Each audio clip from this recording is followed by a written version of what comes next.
dirais même quelques années.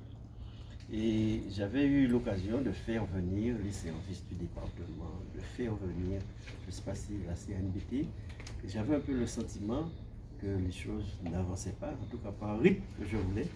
Et chaque fois que je vous voyais, j'étais un peu gêné, je me disais, mais voilà, on dirait que ce sont de beaux discours, mais qui ne se traduisent pas dans du concret, dans les faits.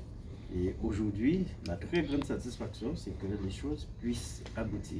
Et d'ailleurs, il y a d'autres projets que nous avions évoqués. Donc si on fait le premier pas, je pense qu'on va faire les autres. D'ailleurs, vous avez employé marche, mais on dit course. Pardon, j'ai pas dit marche, j'ai dit course. Marathon, je dis marathon. Deuxième raison, c'est que cela permet de donner du sens, puisqu'en tant que président de la CNBT et du département, c'est un projet connecté, puisque bon, la CNBT intervient, mais c'est l'insertion, c'est dans le domaine de ce matin ici au collège.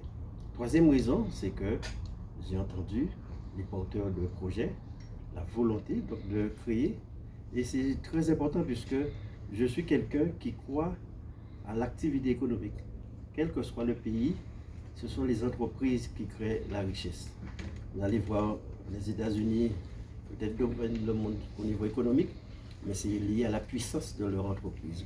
Google, toutes les entreprises connues, IBM, etc.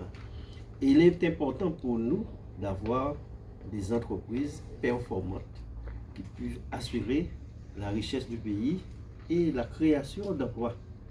Et parce que trop souvent, les seules perspectives, c'est être dans une collectivité, dans une mairie, la CNBT, le département. Donc c'est une très bonne chose. Et mécaniquement, lorsqu'on est en situation de créer des entreprises, il y a cette notion de responsabilité. Créer une entreprise, ce n'est pas un long fleuve tranquille.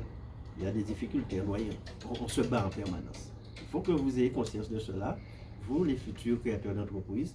Et mécaniquement, cela met en situation de responsabilité, puisque je crois que trop souvent, dans ce pays, nous ne faisons pas suffisamment preuve de responsabilité. Quand on a un souci, c'est toujours la faute à quelqu'un. Si vous êtes chef d'entreprise, c'est le syndicat c'est le chef d'entreprise, le citoyen dit c'est l'État, les maires, les politiques disent c'est l'État qui ne donne pas ou les citoyens en fait. Nous sommes dans un pays où souvent on se déresponsabilise alors qu'il ne peut pas y avoir d'avancée de développement. Ce n'est pas dans une véritable démarche donc de responsabilité. Et enfin, j'ai écouté, donc ce sont plusieurs dans domaines complètement différents. L'esthétique, la couture, l'artisanat, l'informatique, auto-école en fait. Donc c'est vous, monsieur le maire, et puisque c'est tout cela qui crée ce dynamisme. Vous voyez comment Collet a porté sur la crédibilité, l'image, l'attractivité de la ville. Donc, ce sont les chefs d'entreprise. Et puis, monsieur Poto, on a ce projet de pépinière d'entreprise. Donc, on sait déjà qu'on va pouvoir trouver donc, les futurs résidents pour ces entreprises, ces locaux que nous allons pouvoir mettre à disposition.